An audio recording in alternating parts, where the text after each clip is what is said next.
ಎಲ್ಲರಿಗೂ ನಮಸ್ಕಾರ ಸ್ನೇಹಿತರೆ. ವಾಸ್ತುಶಾಸ್ತ್ರದ ಪ್ರಕಾರ ಮನೆಯಲ್ಲಿ ಕೆಲವೊಂದು ಗಿಡಗಳನ್ನು ನೆಡುವುದರಿಂದ ಮನೆಯಲ್ಲಿ ಸಕಾರಾತ್ಮಕ ಶಕ್ತಿ, ಅದೃಷ್ಟ, ಸಂತೋಷ, ಸಂಪತ್ತು ವೃದ್ಧಿಯಾಗುತ್ತದೆ. ಇದರಿಂದ ಮನಸ್ಸಿಗೆ ಶಾಂತಿ ಕೂಡ ಸಿಗುತ್ತದೆ. ಇಂತಹದ್ದೇ ಒಂದು ಗಿಡ ಶಂಖಪುಷ್ಪ. ಶಂಖಪುಷ್ಪ ದೇವರಿಗೆ ಪ್ರಿಯವಾದ ಹೂವು. ಶಂಖಪುಷ್ಪವು ಮನೆಯಲ್ಲಿ ಸಂತೋಷ ಮತ್ತು ಧನಾತ್ಮಕ ಶಕ್ತಿಯನ್ನು ತರುತ್ತದೆ. ಈ ಸಸ್ಯವು ನಮ್ಮ ಜೀವನದ ಮೇಲೆ ಆಳವಾದ ಪರಿಣಾಮ ಬೀರುತ್ತದೆ. ಜ್ಯೋತಿಷ್ಯ ಶಾಸ್ತ್ರದ ಪ್ರಕಾರ ಶಂಖಪುಷ್ಪ ಬಳ್ಳಿಯನ್ನು ಮನೆಯಲ್ಲಿ ಬೆಳೆದರೆ ಸಂತೋಷ ಮತ್ತು ಸಮೃದ್ಧಿಯಾಗುತ್ತದೆ. ಹಾಗಾಗಿ ಶಂಖಪುಷ್ಪ ಬಳ್ಳಿಯನ್ನು ಮನೆಯಲ್ಲಿ ಬೆಳೆಸುವುದರಿಂದ ಏನೆಲ್ಲ ಪ್ರಯೋಜನಗಳಿವೆ, ಯಾವ ದಿಕ್ಕಿನಲ್ಲಿ ಇದನ್ನು ಬೆಳೆದರೆ ಹೆಚ್ಚು ಪರಿಣಾಮಕಾರಿ ಎಂಬುದರ ಮಾಹಿತಿ ಇಲ್ಲಿದೆ. ಶಿವನಿಗೆ, ಮಹಾಲಕ್ಷ್ಮಿಗೆ, ಮಹಾವಿಷ್ಣು ದೇವರಿಗೆ, ಶನಿ ದೇವರಿಗೆ ಅತ್ಯಂತ ಪ್ರಿಯವಾಗುವ ಶಂಖಪುಷ್ಪದ ಸಸ್ಯವು ಮನೆ ಮುಂದೆ ಬೆಳೆದರೆ ಏನಾಗುತ್ತದೆ? ಈ ಹೂವಿನಿಂದ ಯಾವ ಕೆಲಸಗಳನ್ನು ಮಾಡಿದರೆ ಹಣಕಾಸಿನ ಕಷ್ಟಗಳೆಲ್ಲ ಕಳೆದು ಹೋಗುತ್ತೆ?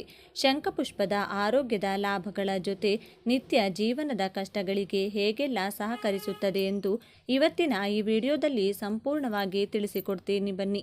ಅದಕ್ಕೂ ಮುಂಚೆ ನೀವಿನ್ನೂ ಚಾನಲ್ಗೆ ಸಬ್ಸ್ಕ್ರೈಬ್ ಆಗಿಲ್ಲ ಅಂದರೆ ಈಗಲೇ ಸಬ್ಸ್ಕ್ರೈಬ್ ಆಗಿ, ಹಾಗೆ ವಿಡಿಯೋಗೆ ಲೈಕ್ ಮಾಡಿ, ವಿಡಿಯೋ ಸ್ಕಿಪ್ ಮಾಡದೆ ಕೊನೆ ತನಕ ನೋಡಿ. ಎಲ್ಲರೂ ಭಕ್ತಿಯಿಂದ ಓಂ ಶ್ರೀ ಮಹಾಲಕ್ಷ್ಮಿ ನಮಃ ಅಂತ ಕಮೆಂಟ್ ಮಾಡಿ. ವಾಸ್ತುಶಾಸ್ತ್ರದ ಪ್ರಕಾರ ಮನೆಯಲ್ಲಿ ಶಂಖಪುಷ್ಪ ಬಳ್ಳಿಯನ್ನು ಬೆಳೆಸುವುದರಿಂದ ನಕಾರಾತ್ಮಕ ಶಕ್ತಿ ನಿವಾರಣೆಯಾಗುತ್ತದೆ ಮತ್ತು ಮನೆಯಲ್ಲಿ ಧನಾತ್ಮಕ ಶಕ್ತಿ ನೆಲೆಸುತ್ತದೆ. ಮನೆಯಲ್ಲಿ ಸಕಾರಾತ್ಮಕ ಶಕ್ತಿ ತುಂಬಿದ್ರೆ ಯಾವುದೇ ಆರ್ಥಿಕ ಸಮಸ್ಯೆ ಎದುರಾಗುವುದಿಲ್ಲ, ಶಾಂತಿ ಸುಖ ತುಂಬಿರುತ್ತದೆ. ಆದರೆ ನಕಾರಾತ್ಮಕ ಶಕ್ತಿಯ ಪ್ರವೇಶವಾದರೆ ಮನೆ ನರಕವಾಗಿ ಪರಿವರ್ತನೆಯಾಗುತ್ತದೆ. ಸದಾ ಜಗಳ, ಗಲಾಟೆ, ಅಶಾಂತಿ, ಆರ್ಥಿಕ ಸಮಸ್ಯೆ ಕಾಡುತ್ತದೆ. ಹಾಗಾಗಿ ನಕಾರಾತ್ಮಕ ಶಕ್ತಿ ತೊಡೆದು ಹಾಕಲು ಮನೆಯಲ್ಲಿ ಶಂಖಪುಷ್ಪ ಬಳ್ಳಿಯನ್ನು ಬೆಳೆಸಬೇಕು. ದೇವರ ಪೂಜೆಗೆ ಶ್ರೇಷ್ಠವಾದ ಪುಷ್ಪಗಳಲ್ಲಿ ಶಂಖಪುಷ್ಪವು ಒಂದು. ಈ ಪುಷ್ಪಕ್ಕೆ ಶಂಖಪುಷ್ಪವನ್ನು ಸಂಸ್ಕೃತದಲ್ಲಿ ಅಪರಾಜಿತೆ ಅಥವಾ ಗಿಣಿಕರ್ಣಿಕಾ ಎಂದು ಕರೆಯುತ್ತಾರೆ ಮತ್ತು ಇಂಗ್ಲಿಷ್ನಲ್ಲಿ ಬಟರ್ಫ್ಲೈ ಫ್ರೀ, ಬ್ಲೂ ಬೆಲ್ವೈನ್, ಬ್ಲೂ ಪೀ ಅಥವಾ ಏಷ್ಯನ್ ಪಾರಿವಾಳ ರೆಕ್ಕೆಗಳು ಎಂದು ಕರೆಯಲಾಗುತ್ತದೆ. ಶಂಖಪುಷ್ಪವು ಯಾರ ಮನೆಯಲ್ಲಿ ಬೆಳೆಯುತ್ತದೋ ಆ ಮನೆಗೆ ಮಹಾವಿಷ್ಣು, ಮಹಾಲಕ್ಷ್ಮಿ ದೇವಿಯ ಅನುಗ್ರಹ, ರಕ್ಷಣೆ ಸದಾ ಇರುತ್ತದೆ. ಈ ಗಿಡವು ಮನೆಯಲ್ಲಿ ಬೆಳೆದಂತೆ ಮನೆಯ ಆರ್ಥಿಕ ಏಳಿಗೆಯೂ ಕೂಡ ಆಗುತ್ತಾ ಹೋಗುತ್ತದೆ. ಈ ಗಿಡವನ್ನು ಯಾವ ದಿಕ್ಕಿನಲ್ಲಿ ಬೆಳೆಸಬೇಕು ಅಂತ ತಿಳಿಯೋದಾದರೆ ಶಂಖಪುಷ್ಪವನ್ನು ಮನೆಯ ಅಂಗಳದಲ್ಲಿ ಯಾವಾಗಲೂ ಪೂರ್ವ ದಿಕ್ಕು, ಉತ್ತರ ದಿಕ್ಕು, ಸಾಧ್ಯವಾಗದಿದ್ದರೆ ಈಶಾನ್ಯ ದಿಕ್ಕಿನಲ್ಲಿ ಬೆಳೆಸಬೇಕು. ಯಾವುದೇ ಕಾರಣಕ್ಕೂ ದಕ್ಷಿಣ ಹಾಗೂ ಪಶ್ಚಿಮ ದಿಕ್ಕಿನಲ್ಲಿ ಶಂಖಪುಷ್ಪದ ಸಸ್ಯವನ್ನು ಬೆಳೆಸಬಾರದು. ವಿಷ್ಣು ದೇವರಿಗೆ ಅತ್ಯಂತ ಪ್ರಿಯವಾದ ಶಂಖಪುಷ್ಪವನ್ನು ಮಹಾಲಕ್ಷ್ಮಿ ದೇವಿಗೆ ಅರ್ಪಿಸಿದರೆ ಮಹಾವಿಷ್ಣು ದೇವರು ಪ್ರಸನ್ನಗೊಂಡು ಹರಸುತ್ತಾನೆ. ಇದೇ ಪುಷ್ಪವನ್ನು ಮಹಾವಿಷ್ಣು ದೇವರಿಗೆ ಅರ್ಪಿಸಿದರೆ ಮಹಾಲಕ್ಷ್ಮಿ ದೇವಿಯು ಪ್ರಸನ್ನಗೊಂಡು ಹರಸುತ್ತಾಳೆ.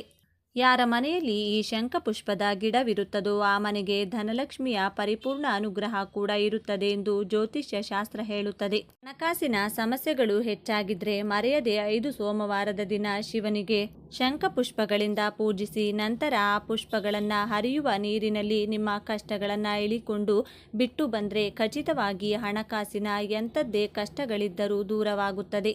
ಈ ಗಿಡದ ಬಗ್ಗೆ ಎಷ್ಟೋ ಜನರಿಗೆ ತಿಳಿದಿಲ್ಲ. ಅನಾದಿ ಕಾಲದಿಂದಲೂ ಆಯುರ್ವೇದ ಶಾಸ್ತ್ರದಲ್ಲಿ ಈ ಗಿಡದ ಪುಷ್ಪಗಳನ್ನು ಅನೇಕ ಆರೋಗ್ಯ ಲಾಭಗಳಿಗಾಗಿ ಬಳಸಲಾಗುತ್ತದೆ. ಈ ಪುಷ್ಪಗಳನ್ನು ನೀರಿನಲ್ಲಿ ನೆನೆಸಿಟ್ಟು ಬೆಳಿಗ್ಗೆ ಎದ್ದು ಆ ನೀರನ್ನು ಸೇವಿಸೋದ್ರಿಂದ ದೇಹ ಶುದ್ಧಿಯಾಗುತ್ತದೆ. ಬುದ್ಧಿಶಕ್ತಿ, ನೆನಪಿನ ಶಕ್ತಿಗಾಗಿ ಈ ಪುಷ್ಪಗಳನ್ನು ಹೆಚ್ಚಾಗಿ ಬಳಸಲಾಗುತ್ತದೆ. ಮಕ್ಕಳಿಗೂ ಈ ಪುಷ್ಪದ ನೀರನ್ನು ಸರಿಯಾದ ಪ್ರಮಾಣದಲ್ಲಿ ನೀಡುತ್ತಾ ಬಂದರೆ ಏಕಾಗ್ರತೆ ಹಾಗೂ ನೆನಪಿನ ಶಕ್ತಿ ಹೆಚ್ಚುತ್ತಾ ಹೋಗುತ್ತದೆ. ತೂಕ ಇಳಿಸಿಕೊಳ್ಳಲು, ಕೆಟ್ಟ ಕೊಬ್ಬನ್ನು ಕರಗಿಸಲು, ಹೃದಯದ ಆರೋಗ್ಯ, BP ನಿಯಂತ್ರಣಕ್ಕೆ, ಶುಗರ್ ಕಾಯಿಲೆಗೆ ಶಂಖಪುಷ್ಪದ ಟೀಯನ್ನು ಸೇವಿಸುತ್ತಾ ಬಂದರೆ ತುಂಬ ಉತ್ತಮ. ಅಷ್ಟೇ ಅಲ್ಲದೆ ತಲೆನೋವು, ಹೊಟ್ಟೆ ನೋವು, ಕಿಬ್ಬೊಟ್ಟೆ ನೋವು, ಗ್ಯಾಸ್ಟ್ರಿಕ್ ಸಮಸ್ಯೆಗಳಿಗೂ ಕೂಡ ಈ ಶಂಖಪುಷ್ಪವು ರಾಮಬಾಣವಾಗಿದೆ. ನಮಗೆ ತುಂಬ ಕಷ್ಟಗಳಿವೆ ಗುರುಗಳೇ, 1 ರೂಪಾಯಿ ದುಡ್ಡು ಕೂಡ ಕೈನಲ್ಲಿರೋದಿಲ್ಲ, ಯಾವಾಗಲೂ ವ್ಯಾಪಾರ ಸರಿಯಾಗಿ ಆಗುವುದಿಲ್ಲ, ಒಂದಾದರ ಮೇಲೊಂದು ಕಷ್ಟ ಇದೆ ಎನ್ನುವವರು ಮಂಗಳವಾರ ಅಥವಾ ಶನಿವಾರದ ದಿನ ಶ್ರೀರಾಮ ಎಂಬ ನಾಮ ಜಪವನ್ನು ಮಾಡುತ್ತಾ ಆಂಜನೇಯ ಸ್ವಾಮಿಯ ಪಾದಕ್ಕೆ ಒಂದೊಂದೇ ಶಂಖಪುಷ್ಪಗಳನ್ನು ಅರ್ಪಿಸಬೇಕು. ಪೂಜೆಯ ಬಳಿಕ ಆ ಪುಷ್ಪಗಳನ್ನು ಒಂದು ಬಿಳಿ ಬಿಳಿ ವಸ್ತ್ರದಲ್ಲಿ ಕಟ್ಟಿ ಮನೆಯಲ್ಲಿ ದುಡ್ಡಿಡುವ ಜಾಗದಲ್ಲಿಟ್ಟರೆ ಹಣಕಾಸಿನ ಎಲ್ಲ ಕಷ್ಟಗಳು ಕಳೆಯುತ್ತಾ ಬರುತ್ತದೆ. ಬರಬೇಕಾದ ಹಣ ಕೈ ಸೇರುತ್ತದೆ. ವ್ಯಾಪಾರದ ಸಮಸ್ಯೆ ಇದ್ದವರು ನಷ್ಟ ಕಳೆಯಲು ಗಲ್ಲ ಪೆಟ್ಟಿಗೆಯಲ್ಲಿ ಪೂಜಿಸಿದ ಶಂಖಪುಷ್ಪಗಳನ್ನು ಇಟ್ಟು ನಮಸ್ಕರಿಸಿದರೆ ವ್ಯಾಪಾರದ ಅಭಿವೃದ್ಧಿ ಆಗ್ತಾ ಹೋಗುತ್ತೆ. ಶಂಖಪುಷ್ಪ ಗಿಡದ ಬೇರನ್ನು ವ್ಯಾಪಾರದ ಸ್ಥಳದಲ್ಲಿ ಬಾಗಿಲಿಗೆ ಕಟ್ಟಿದರೆ ದೃಷ್ಟಿದೋಷಗಳು ಕಳೆದು ವ್ಯಾಪಾರದ ಸ್ಥಳಕ್ಕೆ ರಕ್ಷಣೆಯಾಗಿ ನಿಲ್ಲುತ್ತದೆ. ವ್ಯಾಪಾರದಲ್ಲಿ ಕ್ರಮಕ್ರಮವಾಗಿ ಅಭಿವೃದ್ಧಿಯಾಗಲು ಸಹಾಯ ಮಾಡುತ್ತದೆ. ಇನ್ನು ಶಂಖಪುಷ್ಪವು ಶನಿದೇವರಿಗೂ ಅತ್ಯಂತ ಪ್ರಿಯವಾದ ಪುಷ್ಪವಾಗಿದ್ದು ನವಗ್ರಹಗಳಿಗೆ ಪ್ರದಕ್ಷಿಣೆ ಮಾಡುವಾಗ ಭಗವಂತ ನಿನಗಾಗಿ ನಿನ್ನ ಕರುಣೆಗಾಗಿ ಒಂದು ಶಂಖಪುಷ್ಪವನ್ನು ತಂದಿದ್ದೇನೆಂದು ಭಕ್ತಿಯಿಂದ ಶನಿದೇವರ ಪಾದದಡಿ ಇಟ್ಟು ಪ್ರದಕ್ಷಿಣೆಯನ್ನು ನವಗ್ರಹಕ್ಕೆ ಮಾಡಿದರೆ ಸಕಲ ಶನಿ ದೋಷಗಳು ದೂರವಾಗುತ್ತದೆ. ಶನೇಶ್ವರನ ಕೃಪಾ ದೃಷ್ಟಿಯಿಂದ ಉತ್ತಮೋತ್ತಮ ಅಭಿವೃದ್ಧಿಯನ್ನು ನೀವು ಜೀವನದಲ್ಲಿ ಕಾಣಬಹುದು.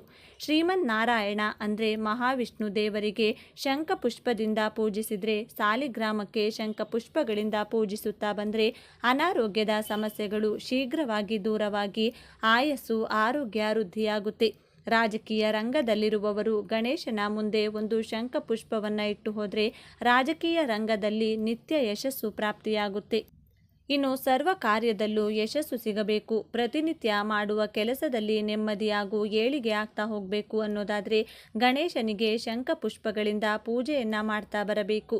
ಇನ್ನು ನೀಲಿ ಬಣ್ಣದಲ್ಲಿರುವ ಶಂಖಪುಷ್ಪಗಳನ್ನು ದೇವರ ಪೂಜೆಗೆ ಬಳಸಬಹುದು. ಮಾನಸಿಕ ಪ್ರಶಾಂತತೆ ಹಾಗೂ ನೆಮ್ಮದಿಗೋಸ್ಕರ ಬಿಳಿ ಬಣ್ಣದ ಶಂಖಪುಷ್ಪಗಳನ್ನು ದೇವರ ಪೂಜೆಗೆ ಬಳಸಬಹುದು.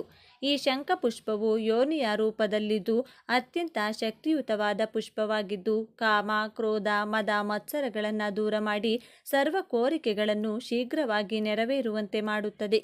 ಅನೇಕ ಯೂನಿವರ್ಸಿಟಿಗಳ ಪ್ರಯೋಗಗಳ ನಂತರ ಕರುಳಿನ ಕ್ಯಾನ್ಸರ್ ಆದಾಗ ಈ ಶಂಖಪುಷ್ಪಗಳನ್ನು ಬಳಸಿದರೆ ಕ್ಯಾನ್ಸರ್ ಕೋಶಗಳನ್ನು ಕೊಲ್ಲಲು ಸಹಾಯ ಮಾಡುತ್ತದೆ ಎಂದು ಸಾಬೀತಾಗಿದೆ.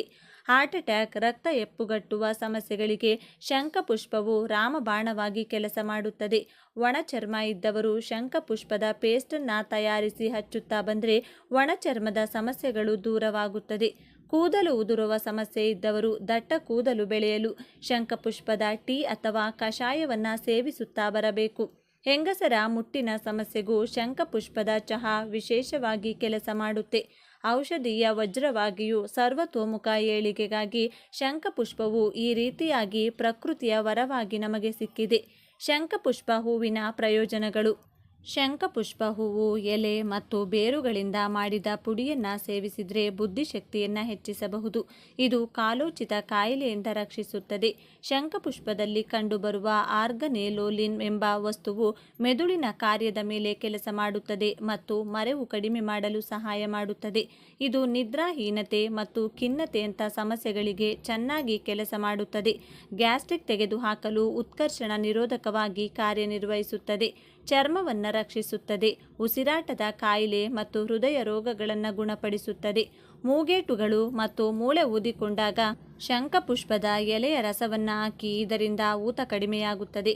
ಆಯುರ್ವೇದದಲ್ಲಿ ಹಲವು ಶತಮಾನಗಳಿಂದ ಇದನ್ನು ವಿವಿಧ ಕಾಯಿಲೆಗಳಿಗೆ ಚಿಕಿತ್ಸೆ ನೀಡಲು ಬಳಸಲಾಗುತ್ತಿದೆ. ಮೂತ್ರ ವಿಸರ್ಜನೆ ಸಮಸ್ಯೆಗೆ ರಾಮಬಾಣವಾಗಿದೆ. ಇಂದಿನಿಂದಲೇ ಪ್ರತಿಯೊಬ್ಬರ ಶಂಖಪುಷ್ಪದ ಸಸಿಯನ್ನು ಮನೆಯಲ್ಲಿ ಬೆಳೆಸಲು ಆರಂಭಿಸಿ.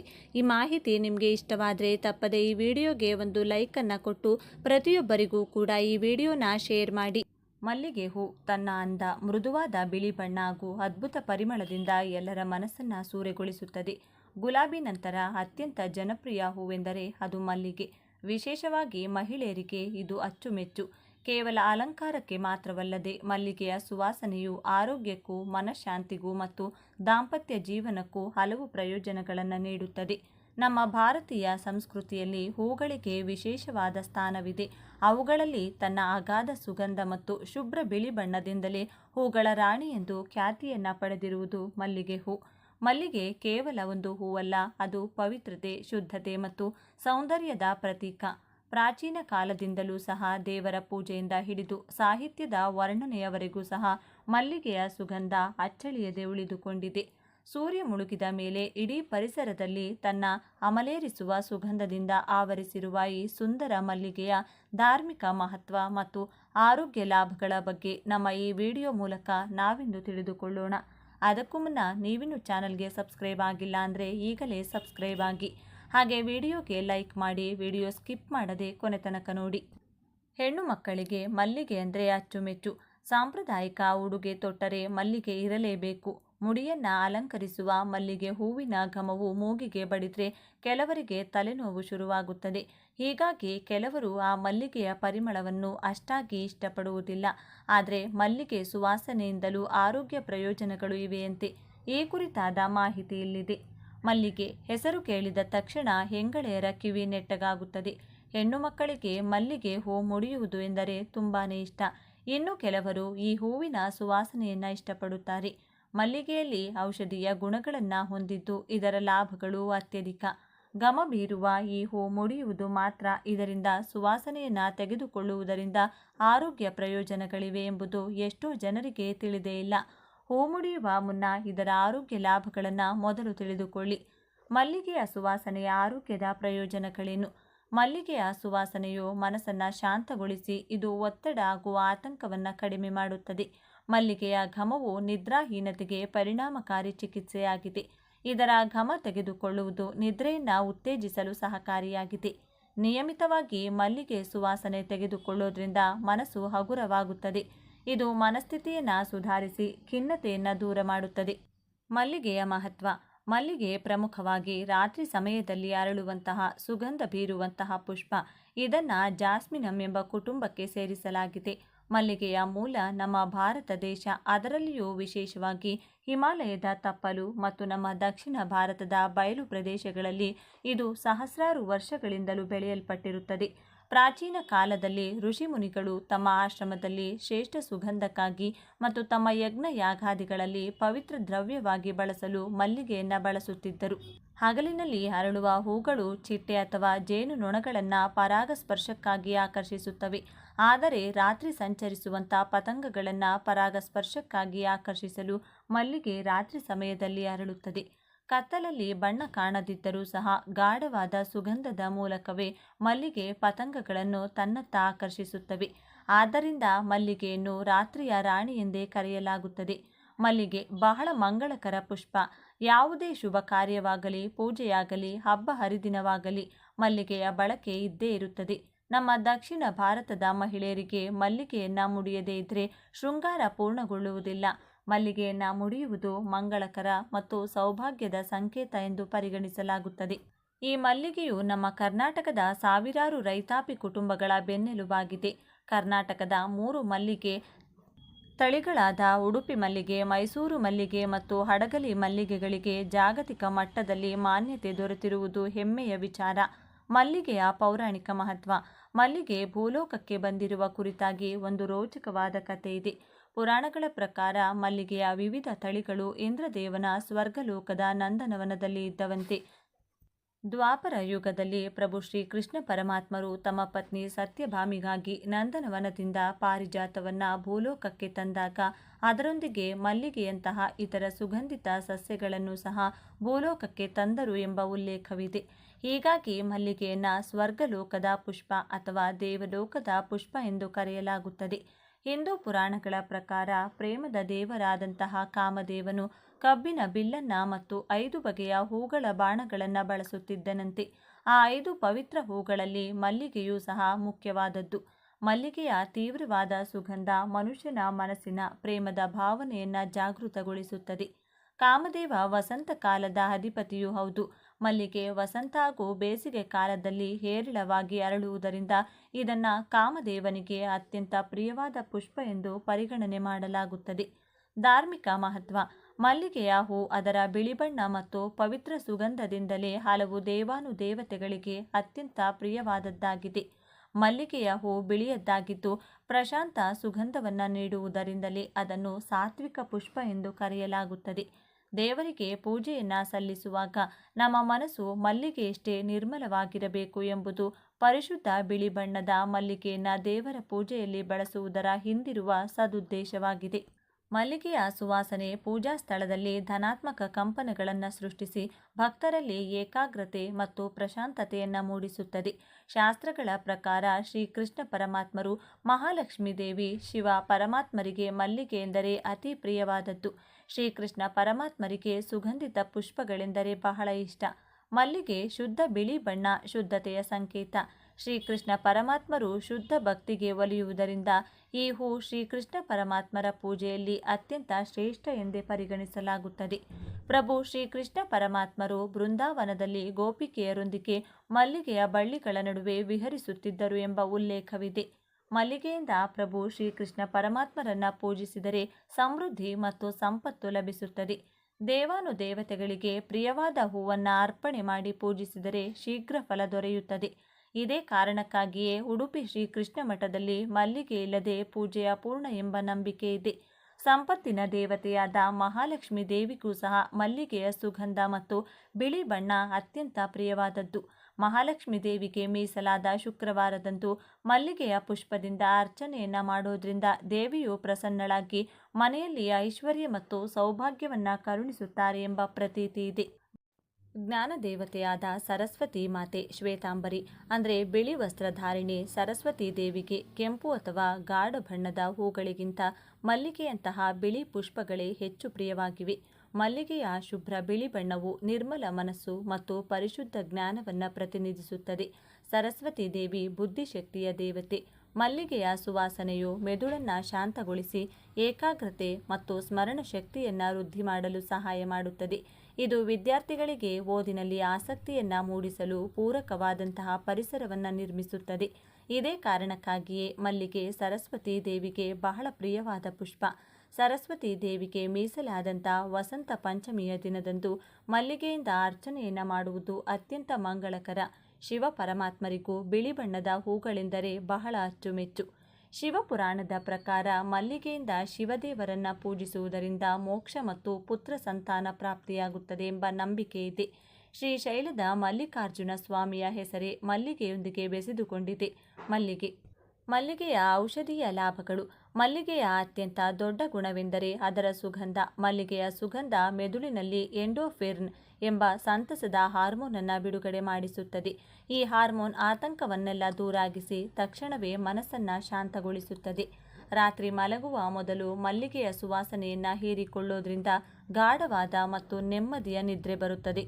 ಮಲ್ಲಿಗೆಯ ಎಣ್ಣೆಯು ಚರ್ಮದ ಕಾಂತಿಯನ್ನು ಹೆಚ್ಚಿಸುತ್ತದೆ. ಮಲ್ಲಿಗೆ ಎಣ್ಣೆಯಲ್ಲಿರುವಂಥ ಆಂಟಿ ಆಕ್ಸಿಡೆಂಟ್ಗಳು ಚರ್ಮ ಸುಕ್ಕಾಗುವುದನ್ನು ತಡೆಯುತ್ತವೆ. ಮಲ್ಲಿಗೆ ಎಣ್ಣೆಯನ್ನು ಕೂದಲಿಗೆ ಲೇಪಿಸಿಕೊಳ್ಳೋದ್ರಿಂದ ಕೂದಲಿನ ಬುಡ ಬಲಗೊಳ್ಳುತ್ತದೆ. ಮಲ್ಲಿಗೆ ಶೀತಕಾರಿ ಗುಣವನ್ನು ಹೊಂದಿರುತ್ತದೆ. ಮಲ್ಲಿಗೆಯ ಎಲೆಗಳನ್ನು ಅಗಿಯುವುದರಿಂದ ಬಾಯಿಯ ಹುಣ್ಣು ಶಮನವಾಗುತ್ತದೆ ಎಂದು ಆಯುರ್ವೇದ ಶಾಸ್ತ್ರಗಳು ಉಲ್ಲೇಖಿಸುತ್ತವೆ. ಕಣ್ಣುರಿ ಉಂಟಾದಾಗ ತಾಜಾ ಮಲ್ಲಿಗೆ ಹೂಗಳನ್ನು ಕಣ್ಣಿನ ಮೇಲೆ ಇಟ್ಕೊಳ್ಳೋದ್ರಿಂದ ತಂಪು ದೊರೆತು ಉರಿ ಕಡಿಮೆಯಾಗುತ್ತದೆ. ಮಲ್ಲಿಗೆ ಎಲೆಯ ರಸವನ್ನು ಗಾಯಕ್ಕೆ ಲೇಪಿಸಿದರೆ ಗಾಯ ಬೇಗನೆ ವಾಸಿಯಾಗುತ್ತದೆ. ಆತ್ಮೀಯರೇ, ಮಲ್ಲಿಗೆಯ ಹೂವಿನ ಕುರಿತಾಗಿ ಸಮಗ್ರ ಮಾಹಿತಿಯನ್ನು ತಿಳಿದುಕೊಂಡ ನಮಗೆಲ್ಲರಿಗೂ ಆ ಭಗವಂತನ ಕೃಪಾ ಕಟಾಕ್ಷ ಸದಾ ಕಾಲ ಇರಲೆಂದು ಕೋರಿಕೊಳ್ಳುತ್ತಾ ಈ ದಿನದ ಸಂಚಿಕೆಯನ್ನು ಮುಗಿಸುತ್ತಿದ್ದೇನೆ. ವೀಕ್ಷಕರೇ, ನಿಮಗೆ ಈ ವಿಡಿಯೋ ಇಷ್ಟವಾಗಿದ್ದಲ್ಲಿ ಲೈಕ್ ಮಾಡಿ, ಶೇರ್ ಮಾಡಿ ಮತ್ತು ಸಬ್ಸ್ಕ್ರೈಬ್ ಮಾಡಿ ಹಾಗೂ ಬೆಲ್ ಬಟನ್ ಒತ್ತೋದನ್ನು ಮರಿಬೇಡಿ. ಧನ್ಯವಾದಗಳು.